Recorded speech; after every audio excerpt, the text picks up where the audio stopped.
नमस्कार। पुनः एक बार आपका जीत एकेडमी के इस यूट्यूब चैनल पर स्वागत है। उम्मीद है कि आप लोगों को हमारे वीडियो पसंद आ रहे होंगे।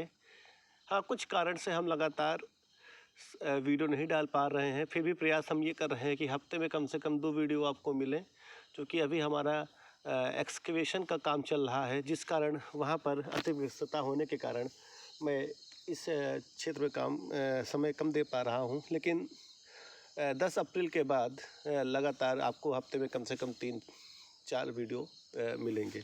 आज हम लोग बात कर लेते हैं, हमने इसके पहले पिपरावा के बारे में पढ़ लिया था।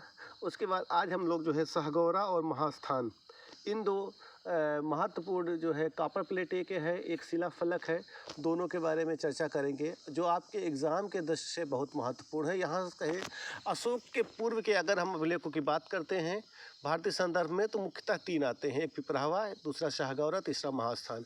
तीनों अपने आप में बहुत महत्वपूर्ण है। तो एक का हम चर्चा कर चुके हैं, दूसरा ये शाहगौरा और तीसरा महास्थान के बारे में आज हम दोनों को संक्षेप में देखने का प्रयास करेंगे। इतना देख ले कि यहाँ से क्वेश्चन आपका ना छूटे। आइए,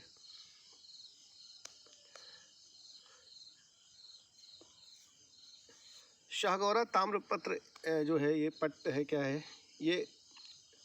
प्राचीन लेख जो कहाँ से प्राप्त हुआ है? गोरखपुर से के पास एक जगह है शाहगौरा नामक स्थान, वहाँ से प्राप्त हुआ है। ठीक है।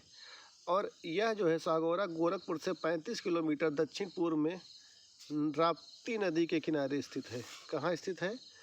राप्ती नदी के किनारे स्थित है। ये क्वेश्चन पूछ सकता है कि शाहगौरा किस नदी के किनारे है, तो शाहगौरा जो है राप्ती नदी के किनारे स्थित है। इसको जो है याद रखिएगा। ठीक है।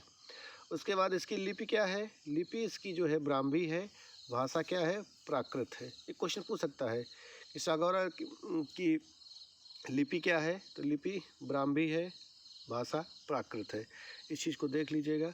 उसके बाद यहाँ जो लेख प्राप्त हुआ था, ये जो शाहगौरा लेख प्राप्त हुआ था, जो कॉपर प्लेट थी, ये कोलकाता के एशियाटिक सोसाइटी में रखा हुआ था, लेकिन अब वहाँ पर नहीं है। अर्थात वहाँ से अब जो है वो क्या हो गया है? गायब हो गया है। यह ढालकर तैयार किया गया था, मतलब फलक लेख सहित जो है इसको ढाला गया था, जो भारत में अपने आप में पहला ताम्र लेख है। ठीक है। ये बहुत महत्वपूर्ण, जो ढाल कर सांचे में ढाल कर तैयार किया गया लेख सहित, यह भारत में अपने आप में पहला महत्वपूर्ण लेख है शाहगौरा का। ठीक है। इस कांस्य फलक में 7 आकृतियां बनी हुई हैं। ये बहुत महत्वपूर्ण है। ये आकृतियां कौन कौन सी हैं? एक है बाढ़ युक्त वृक्ष, दूसरा है दुतल्ला वास्तु या 2 मंजिला भवन जिसके कहते हैं, 2 स्टोरी बिल्डिंग। ठीक है। 2 स्टोरी बिल्डिंग बहुत महत्वपूर्ण है। ये एक तो बाढ़ युक्त वृक्ष है, दूसरा 2 स्टोरी बिल्डिंग है। फिर नाल युक्त बंद कमल है, फिर चंद्र युक्त मेरु है, फिर सूर्य चंद्र है, बाढ़ युक्त फिर वृक्ष है। ये फिर 6th प्लेस पे तुरंत रिटर्न होता है, और जो दूसरा वाला है ये 7th पे रिटर्न होता है। तो आपको यहाँ पर याद क्या करना है? 5 चीज़ें याद करनी है। ठीक है।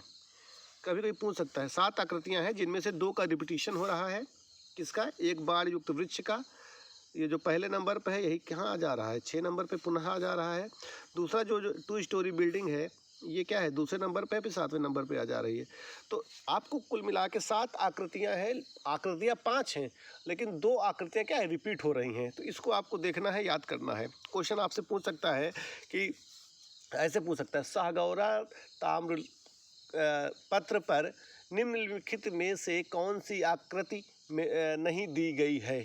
ठीक, उसमें से 3 ऑप्शन दे देगा, जैसे बाढ़ युक्त वृक्ष दे देगा, दुतल्ला भवन दे देगा, नाल युक्त बंद कमल दे देगा, हाथी दे देगा, और पूछ लेगा कि इनमें से कौन सा उस शाहगौरा ताम्रपत्र पे नहीं है। तो कौन सा नहीं है? हाथी नहीं है।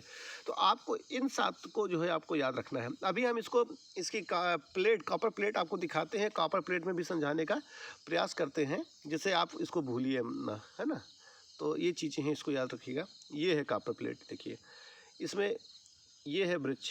ठीक है। ये क्या है? वृक्ष है। ये क्या है? दुतल्ला भवन है। इसी को ही कोष्ठागार कहा जाता है। इसी को विद्वान जो है कोष्ठागार कहते हैं। ठीक है। कोष्ठागार कहते हैं। ठीक। फिर ये देखिए नाल युक्त कमल है, फिर ये है चंद्र, फिर ये जो है क्या है सूर्य चंद्र, फिर ये क्या है पुनः वही वृक्ष आ जाता है और पुनः क्या आ जाता है 2 तल्ला भवन आ जाता है। तो फोटो में इसको आप जो है इस तरह से देखने का प्रयास करिएगा, क्योंकि इसमें हम जान रहे बहुत से छात्र होंगे जो अभी तक शाहगौरा पढ़े तो कई बार होंगे, लेकिन शाहगौरा कॉपर प्लेट क्या है वो नहीं देखे होंगे। तो आप इस वीडियो के माध्यम से शाहगौरा कॉपर प्लेट देख सकते हो और आइडेंटिफाई कर सकते हो सब चित्रों को। सब चित्र को आप देख के याद करोगे तो आपको ज़्यादा आसानी से याद रहेगा। ठीक, जैसे इसमें पहले नंबर पर ये वृक्ष है, तो वही वृक्ष कहाँ जा रहा है, 6ठे नंबर पर आ जा रहा है। दूसरे नंबर पर 2 तल्ला बिल्डिंग है, किस नंबर पर 7वें नंबर पर आ जा रही। ठीक, उसका नालयुक्त कमल है, हो गया। ये सूर्य चंद्र है और सूर्य चंद्र है ये, और ये क्या है सूर्य चंद्र है। ठीक, तो इस तरह से आप इसको याद करने का प्रयास करिएगा। और ये क्या है 4 लाइनें यहाँ भी लेख में दी गई हैं, 1 2 3 4। इसमें कितनी पंक्तियाँ हैं, तो 4 पंक्तियाँ हैं। ठीक है, आप अपने आँख से देख सकते हैं। इसको अगर ऐसे विजुअलाइज करोगे तो आपको दिक्कत नहीं होगी समझने में। ठीक है, ये चीज़ें हो गई। इसके बाद अब हम लोग आगे चलते हैं। ये जो लेख है 4 पंक्तियों को हमने बता ही दिया है, वहाँ पर यही चीज़ लिखा हुआ है। सवतियन महमवन ससने मन वसति का, है ना। इस तरह से इसका जो है ये लेख आपको दिया गया है, इस लेख को आप पढ़ लीजिएगा। और उसका अनुवाद विद्वानों ने इस प्रकार इसका जो है किया है। ठीक है, मानव वसति कटक से श्रावस्ती के महापात्र का शासन। चूँकि क्या है यह जो लेख है पूरी तरह से सुरक्षित नहीं है, इसमें कई शब्द जो है बीच बीच में गायब हो गए हैं, अर्थात खंडित अवस्था में ये है। तो इसको विद्वानों ने जोड़कर पढ़ने का प्रयास किया है। ठीक, तो यहाँ पर कोष्ठागार की बात आई है, अन्नागार की बात आई है, ये सब चीज़ की बात आई है, बांस गाँव की बात आई है। ठीक है, 2 तल्ले भवन की बात आई है, ये बहुत महत्वपूर्ण है। अब इसका जो मेन जिस्ट है वो हम देख लेते हैं। इस लेख को पढ़ने का प्रयास फ्लीट महोदय ने किया और बरुआ, इसके अलावा और भी लोग हैं, चंद्रशेखर आदि ने भी जो इसको पढ़ने का प्रयास किया। लेकिन स्पष्ट रूप से कहें कि 100% श्योर किसने पढ़ा, तो इस बारे में थोड़ा सा कहना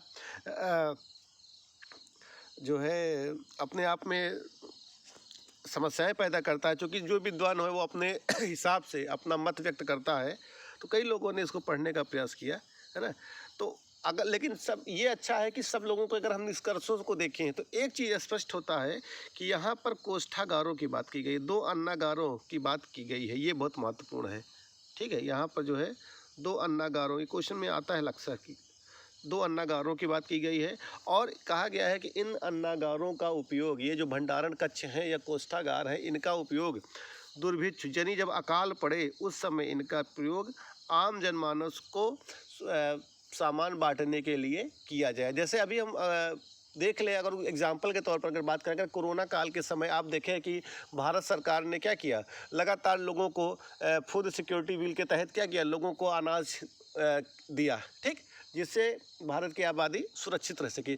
तो ये बहुत अच्छी पहल थी जो है सरकारों का ये दायित्व या राजा का ये दायित्व होता था कि अगर बाढ़ आ जाए, अकाल आ जाए, ऐसी कोई विपदा आ जाए कि अगर हमारी प्रजा भूख से मरे, प्यास से मरे, तो राजा का यह परम दायित्व था कि वह अपनी प्रजा की रक्षा के लिए ऐसे कोष्ठागारों का निर्माण करे, जिसका एग्जाम्पल हमें सागौरा और महास्थान दोनों के रूप में दिखाई देता है। वही पॉलिसी आपको वर्तमान समय में भी देखने को मिल रही है कि खाद्य सुरक्षा बिल के तहत कैसे लोगों को जो है अनाज दिए गए और लोगों का जीवन यापन इस महामारी के समय, कोरोना काल के समय कितने सुचारू रूप से चल सका। तो आप प्राचीन को आधुनिकता के साथ भी जोड़कर इस तरह से इंटरलिंक करके देखने का प्रयास कर सकते हैं, जो आपकी सोचने समझने में वृद्धि करेगा। ठीक है, तो बहुत संभव है कि यह श्रावस्ती के महापात्रों द्वारा पारित मानवस्ती नामक स्थान से पारित हुआ था। ये कहाँ से पारित हुआ था, तो मानवस्ती नामक एक स्थान है, वहाँ से ये जो है महापात्रों द्वारा जो है पारित किया गया था। इसमें जो याद करने वाली बात है, मेन जो एग्जाम में पूछेगा वो यही पूछेगा कि उपरोक्त में से किस अभिलेख में कोष्ठागारों की चर्चा मिलती है, तो वो होगा जो है शाहगौरा और महास्थान। दूसरा क्वेश्चन यह पूछ सकता है कि किन अभिलेखों से जो है आपातकाल के समय अन्नागारों से अनाज देने की बात कही गई है, तो वो भी क्या है शाहगौरा और महास्थान। ठीक है, दोनों में है, इसलिए हमने दोनों को यहाँ कंबाइंड लेके अध्ययन किया है। अगला, इसकी तिथि विवादास्पद है, कुछ लोग इसको जो है मौर्य काल के पूर्व का मानते हैं, है ना, जबकि जो है केपी जायसवाल महोदय कहते हैं कि इसमें चूंकि चंद्रयुक्त चिन्ह है, इसके आधार पर वो इसे चंद्रगुप्त से जोड़ने का प्रयास करते हैं और तर्क देते हैं कि चंद्र का आकार चंद्रगुप्त के शासकीय चिन्ह था। जो चंद्र का आकार था वो चंद्रगुप्त का शासकीय चिन्ह था, अतः यह मौर्यकालीन है। ठीक है, उन्होंने अपना यह तर्क दिया है। और इसकी जो संभावित तिथि आकी गई वो 3वीं शताब्दी ईसा पूर्व आकी गई है, ये याद रख लीजिएगा। ठीक है, प्रश्न जो आपका बनेगा वही बनेगा कोष्ठागार वाला। अब हम लोग चलते हैं महास्थान के, और ये भी छोटा सा है, देख लेते हैं। यह लेख बांग्लादेश के बोगरा जनपद, कहाँ, बोगरा जनपद के महास्थान नामक स्थान से प्राप्त हुआ है। इसकी खोज 1931 में 1931 में इट वाज डिस्कवर्ड इन 1931। ठीक है, और इसमें जो वर्तमान समय में जो प्लेट दिखती है, जो शिलाफलक है, ये जो शिलाफलक जो है उसमें 6 पंक्तियां दिखती हैं, परंतु किसी किसी किताब में 7 पंक्तियों का लेख आता, 7 पंक्तियों का जिक्र होता है। तो आप उसमें कहीं भयभीत मत होइएगा। 6 पंक्ति या 7 पंक्ति से आपसे क्वेश्चन नहीं आएगा कि 6 पंक्तियां हैं या 7 पंक्तियां हैं। अगर हम वर्तमान समय में देखें उस शिलाफलक को, तो हमें 6 पंक्तियां ही नज़र आती हैं। ठीक है, किसी किसी किताब में 7 है, इसलिए हमने यहाँ पर आपको 7 कर दिया, जिससे आपको कहीं टेंशन ना हो। इसकी भाषा क्या है, भाषा इसकी प्राकृत है, वही सेम है जैसे सागौरा वाला है। लिपि क्या है, वही ब्राह्मी है, मौर्यकालीन ब्राह्मी। इस लेख की तिथि वही 3वीं शताब्दी ईसा पूर्व के आसपास बताई गई है। इसकी तिथि क्या है, 3वीं शताब्दी ईसा पूर्व रही होगी। इसका पाठ भंडाकर ने, बरुआ ने, दिनेश चंद्र सरकार ने अपने अपने हिसाब से किया है, जो क्या है एक दूसरे से भिन्न प्रतीत होता है। ठीक है, ये देख लीजिए, ये आपका शिलाफलक है। इसमें 1 लाइन, 2 लाइन, ये 3 लाइन, ये 4 लाइन, ये 5 लाइन, ये 6 लाइन, 6 लाइन ही दिखती हैं। हो सकता है 7वीं लाइन नीचे रही हो, टूट गई हो, लेकिन वर्तमान समय में 6 दिखती हैं। और कहीं कहीं किसी किसी किताब में 7 पंक्तियों का भी अंकन होता है। तो चूंकि ये वर्तमान में हमें ये इस स्थिति में दिखाई देता है, इसलिए 6 लाइन है। ठीक है, तो क्वेश्चन आपसे 6 लाइन या 7 लाइन का नहीं पूछेगा, पूछेगा मैम इसका जो है उद्देश्य क्या है, इसकी उपादेयता के संबंध में बात किएगा, या इसके हिस्टोरिसिटी के बारे में बात कर सकता है, या ऐसे बात कर सकता है इसका राजनीतिक परिप्रेक्ष्य से विश्लेषण कर लिए, राजनीति में इसका क्या योगदान है। ठीक है, तो अब हम लोग आगे देखते हैं। 1808 ईस्वी में फ्रांसिस बुकानन, बहुत महत्वपूर्ण नाम है पुरातत्व के क्षेत्र में, फ्रांसिस बुकानन ने 1808 ईस्वी में महास्थान को पहचाना था और इसका भ्रमण किया था। ठीक है, उसके बाद अलेक्जेंडर कनिंघम ऐसे थे जिन्होंने 1879 में इसकी पहचान जो है पुंड्रवर्धन की राजधानी के रूप में किया था। और इसको क्या किया था, इसी को कहा था कि ये पुंड्र नगर है, पुंड्र नगर है। महास्थान क्या है, ये जो महास्थान है ये है पुंड्र नगर, और किसकी, पुंड्रवर्धन की राजधानी है। ठीक है, यह बांग्लादेश का सबसे प्राचीन अभिलेखित साक्ष्य है, ये बहुत महत्वपूर्ण है। बांग्लादेश का सबसे प्राचीन अभिलेखित साक्ष्य क्या है, ये है। ठीक है, महास्थान है। महास्थान लेख से ज्ञात होता है कि महास्थान का पुराना नाम हमने आपको बता ही दिया कि पुंड्रवर्धन है, पुंड्रनगर है। सबसे प्राचीन नाम इसका महास्थान का क्या है, पुंड्रनगर है, जो मौर्य काल के अधीन एक नगर था। अब मौर्य काल के अधीन एक नगर था, तो इससे एक सूचना और आ जाती है कि मौर्य काल में मौर्यों का जो साम्राज्य विस्तार था ये पुंड्रनगर तक या पुंड्रवर्धन तक के क्षेत्रों तक रहा होगा, तभी यहाँ से उनका शिलाफलक मिल रहा है।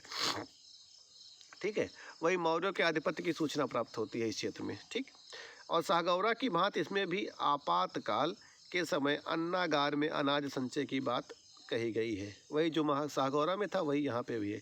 इस लेख में व्यक्ति समूहों या बौद्ध संप्रदाय के लोगों को तिल और सपर्ण देने की बात कही गई है। ठीक है, इस लेख से अकाल और दैवी विपदा की सूचना मिलती है, बहुत महत्वपूर्ण है। अकाल और दैवी विपदा की सूचना कहाँ से मिलती है, तो महास्थान लेख से मिलती है, सागौरा से भी मिलती है, लेकिन सागौरा में कहा गया आपातकाल के समय, और इसमें तो बाकायदे सूचना भी दे रहा है कि कौन कौन से आपात आए तो फिर जो है ये चीज़ें हों। वही आप अनाज संचय की बात की गई है, मैंने बताया आपको, अकाल विपदा की बात की गई है। और इस लेख में मुख्यतः वस्तु में क्या है, तिल है, जिसको ऑयल बोलते हैं, दुम, ट्री, धान्य, पैडी यानी धान, और 2 प्रकार के सिक्कों, गंडका और कौड़ी। ठीक, कौड़ी, को कोष्ठागार में रखने की बात कही गई है, जिसका प्रयोग आपातकाल जैसे बाढ़ या दुश्मन के आक्रमण के समय आम जनमानस हित किया जा सके। तो अब यहाँ से एक प्रश्न ये बन सकता है कि कौड़ी का उल्लेख किस प्राचीनतम अभिलेख में मिलता है। तो कौड़ी का प्राचीनतम उल्लेख जो है महास्थान से मिलता है। ठीक है, कौड़ी का प्राचीनतम उल्लेख कहाँ से मिलता है? महास्थान से मिलता है। ये बहुत महत्वपूर्ण याद रखिएगा। यह लेख बांग्लादेश में नगरीकरण की जानकारी देने वाला पहला लेख है। ठीक, अगर बांग्लादेश के नगरीकरण की बात करें तो बांग्लादेश के नगरीकरण की जानकारी देने वाला यह पहला लेख है। ठीक है, तो इस तरह से आप इसको जो है पढ़िएगा, महास्थान और सागौरा को जोड़ के। उम्मीद है कि आपके कोई भी प्रश्न अब इससे अछूते नहीं रह जाएंगे। फिर हम लोग आगे की कड़ी में अन्य अभिलेखों की चर्चा